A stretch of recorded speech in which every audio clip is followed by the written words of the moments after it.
Welcome to రాజనీతి. విద్యుత్ ఛార్జీల పెంపు మీద జగన్మోహన్ రెడ్డి గారు బూటకపు ఆందోళనలు చేస్తున్నారండి. అసలు ఈ ఛార్జీల పెంపుదలకు కారణమే జగన్మోహన్ రెడ్డి అని మనం గతంలో ఒక వీడియోలో చెప్పుకున్నాం. ఈయన నిర్వాహకం మూలంగానే ఈ ట్రూ-అప్ ఛార్జీల భారం జనం మీద పడింది. వీళ్ళు ఏంటంటే దుష్ప్రచారం చేస్తూ ఉంటారు. చంద్రబాబు నాయుడు గారే విద్యుత్ ఛార్జీల పెంపుదలకు కారణమని ఆందోళన చేపిస్తున్నాడు. ఈయన చేసిన తప్పు చంద్రబాబు నాయుడు గారికి ఆపాదిస్తూ ధర్నాలు చేస్తున్నాడు. వీళ్ళ దుష్ప్రచారం ఎలా ఉంటుందంటే, సాక్షిలో ఒక కథనం రాయించారు వీళ్ళు. ఆ కథనంలో వీళ్ళు ఏం మెన్షన్ చేశారు, ఒక ఆవిడకి 150 నుంచి 200 రూపాయల బిల్లు వచ్చే ఒక ఆవిడకి 5,000 రూపాయల బిల్లు వచ్చింది. కరెంటు బిల్లులు భగభగమంటున్నాయి. ఆవిడ దగ్గర నుంచి అపరాధ రుసుములతో సహా ముక్కుబిండి వసూలు చేశారు. మరీ ఇంత ఘోరమా అని చెప్పి ఫస్ట్ పేజీలో ఒక ఐటమ్ ఇచ్చుకున్నాయండి. అందులో శ్రీకాకుళం జిల్లా టెక్కలకు చెందిన ఒక మహిళకి నెల 150 నుంచి 250 బిల్లు వస్తుంది. అలాంటిది ఈ డిసెంబర్లో ఒక్కసారిగా 4,950 రూపాయల బిల్లు వచ్చింది.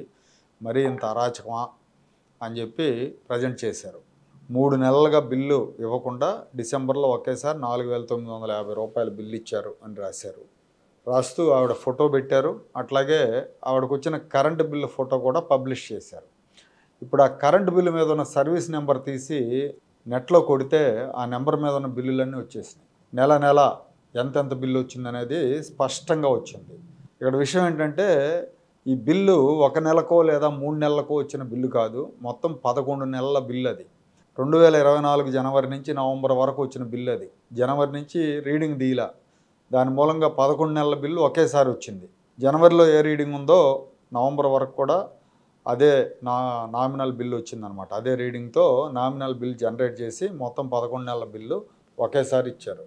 ఇదే సర్వీస్ నెంబరు గతంలో 2000 అంటే 24 కాకుండా 23లో వచ్చిన బిల్లులు చూస్తే 350 నుంచి 400 దాకా బిల్లులు వచ్చినాయి.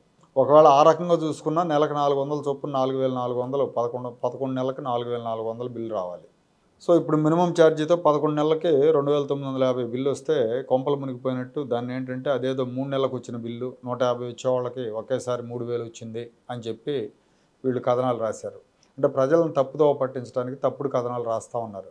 జగన్మోహన్ రెడ్డే తప్పుడు ప్రచారంతో తప్పుడు ధర్నాలు చేపిస్తూ ఉంటే దానికి సాక్షి మీడియా వంతపాడుతూ ఉంది. ఇవన్నీ కూడా ఏంటంటే ప్రజల్లో ప్రభుత్వం మీద ఒక వ్యతిరేకత తీసుకురావడానికి జగన్మోహన్ రెడ్డి దగ్గర ముందు నుంచి ఇలాంటి విద్యలు ఉన్నాయి. వాటిని మళ్ళీ ఫాలో అవుతున్నాడు. 2014-19 మధ్యలో ఏదైతే ఫాలో అయ్యాడో అదే సిలబస్ని ఇప్పుడు ఫాలో అవుతున్నాడు. సాక్షి మీడియా కూడా అదే పని చేస్తూ ఉంది. కాబట్టి దీన్ని ఈ ఒక్క కరెంటు బిల్లుతో ఈ సాక్షిని బుక్ చేయొచ్చు. ఒకవేళ గవర్నమెంట్ కనుక లీగల్గా వెళ్తే తప్పుడు ప్రచారం చేస్తున్నారని ఈ సాక్షి మీద కేసు వేయడానికి ఇది ఒక మంచి ఆధారం అవుతుంది.